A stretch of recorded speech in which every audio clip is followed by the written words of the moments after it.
Hello guys, कैसे हो आप सब। आई होप आप लोग अच्छे होंगे। आज की जो क्लासेस है, इससे पहले की जो क्लासेस थी उस क्लास में हम लोग ह्यूमन रेस्पिरेटरी सिस्टम में फर्स्ट जो ऑर्गन होता है जहाँ से ह्यूमन रेस्पिरेटरी सिस्टम स्टार्ट होता है उसको नोज बोलते हैं। आई होप आप लोगों को ये सारी चीज़ें क्लियर हो चुकी होंगी नेक्स्ट क्लास में। ठीक है, आज की जो क्लास होगी उसमें सेकंड पार्ट देखना है। यहाँ से क्वेश्चन बनता है नीट वगैरह में, ये सीक्वेंस जो है वो पूछा जाता है कि रेस्पिरेटरी सिस्टम या रेस्पिरेटरी जो ऑर्गन है उनका सीक्वेंस आप बनाइए। तो उनका जो सीक्वेंस होता है वो कई सारे पार्ट्स में डिवाइड होते हैं, कई सारे ऑर्गन होते हैं जिनकी हेल्प से रेस्पिरेटरी सिस्टम जो है वो पूरी तरह से कंप्लीट हो पाता है। ओके, जैसे फर्स्ट ऑर्गन है, ये फर्स्ट ऑर्गन पूछा भी जाता है हर चीज़ का फर्स्ट ऑर्गन कि कहाँ से रेस्पिरेटरी सिस्टम स्टार्ट होता है। तो फर्स्ट जो रेस्पिरेटरी सिस्टम है वो नोज से स्टार्ट होता है। इसका जो सेकंड पार्ट है उसको फेरियांस बोलते हैं। आज की क्लास में हम लोगों को फेरियांस ही देखना है। ओके, आई होप आप लोगों को क्लियर होगा कि फेरियांस क्या होता है। इससे पहले की जो क्लासेस थी उसमें हमने सिर्फ और सिर्फ इंट्रोडक्शन के थ्रू बताया था। ये एक कॉमन पार्ट्स होता है, ये एक ऐसा ऑर्गन है जो कि डाइजेशन में भी और रेस्पिरेशन में भी दोनों में हेल्प करता है, इसलिए इसको कॉमन पार्ट्स बोलते हैं। ठीक है, ये पाचन तंत्र और श्वसन तंत्र दोनों में काम करता है। इसकी जो लेंथ होती है वो ये एक लंबी ट्यूब होती है। वो ट्यूब जो है वो ऑक्सीजन को भी या फिर आप गैस कह सकते हैं, सारी गैसों को भी एंटर करती है।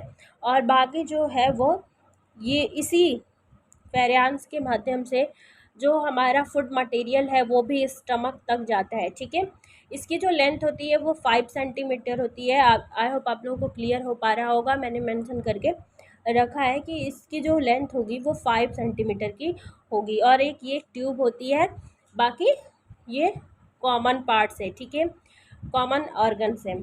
अब देखते हैं कि लैरियांस क्या होता है। इसको लैरियांस को हिंदी में बोलते हैं ध्वनि यंत्र, या फिर हम कह सकते हैं ह्यूमन वॉइस बॉक्स।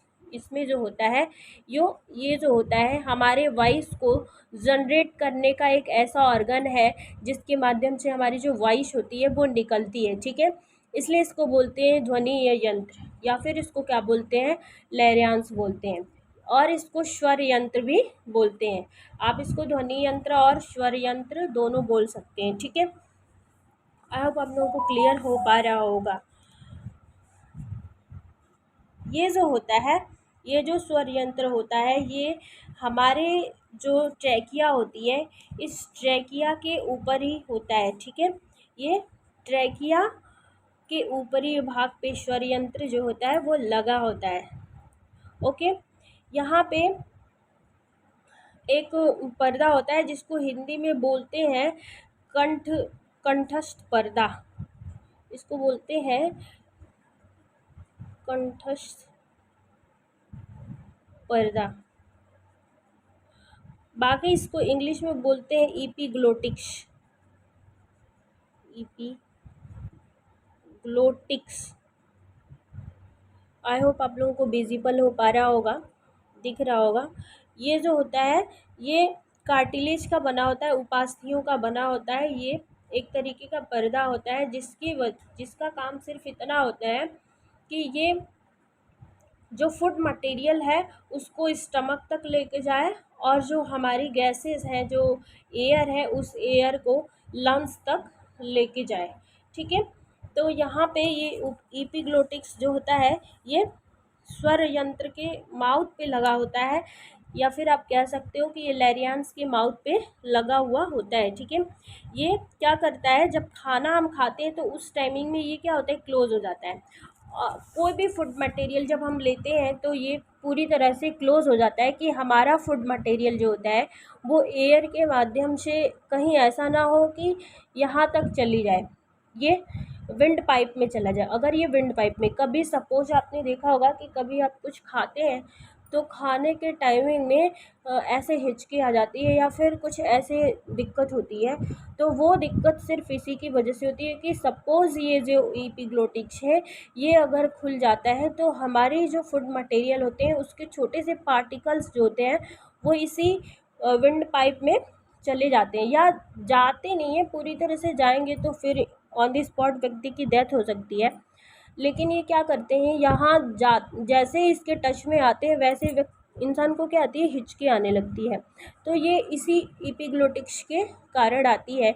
तो हम ये कह सकते हैं कि ये एक तरीके का क्या है, लेयर है, जो कि खाना खाते टाइमिंग में या किसी भी फूड मटेरियल जब हम लेते हैं तो उस टाइमिंग में ये क्लोज हो जाता है। बाकी जब हम एयर लेते हैं उस टाइमिंग में ये पूरी तरह से ओपन रहता है। और इसकी ओपनिंग से क्या होता है, हमारी जो एयर होती है वो विंड पाइप तक जाती है, जिसको ट्रैकिया आप बोलते हो। और ये पूछा जाता है, क्वेश्चन आते हैं कि एपिग्लोटिक्स जो है वो किससे जुड़ा हुआ होता है, तो हमारी ट्रैकिया से या विंड पाइप से ये जुड़ा हुआ होता है। ठीक है, आई होप आप लोगों को क्लियर हो पा रहा होगा। और ये जो लैरियंस हमारा होता है, इस लैरियंस से जो हमारी वॉइस होती है, हमारी जो वॉइस होती है जिसको स्वर रज्जु बोलते हैं, इसी स्वर रज्जु के माध्यम से जो हम एयर जब हम लेते हैं तो हमारी जो एयर होती है उसमें वाइब्रेशन होता है। और वो वाइब्रेशन जो होता है उसी से जो साउंड जनरेट होता है, हम टंग की हेल्प से हम साउंड को जनरेट कर पाते हैं। लेकिन इनकी हेल्प से ये जो इसमें वाइब्रेशन है, इसी वाइब्रेशन से हमारी पूरी जो आवाज़ क्लियर हो पाती है वो क्लियर होती है। ओके, आज की क्लास में सिर्फ इतना ही। कल की क्लास जो होगी वो विंड पाइप की होगी, जिसको वायु नली बोलते हैं, या फिर आप ट्रैकिया बोल सकते हैं, या फिर विंड पाइप बोल सकते हैं। ये तीनों जो है वो एक ही चीज़ है। बाकी उसके बाद जो है ये इसका मेन कंपाउंड है, क्योंकि यहीं से जो हमारी एयर होती है वो पूरी तरह से लंग्स में जाती है। Okay, thank you so much. आज की क्लास में सिर्फ इतना ही। कल की क्लास में हम लोग पूरी तरह से कंप्लीट करेंगे ट्रैकिया को। Okay, thank you.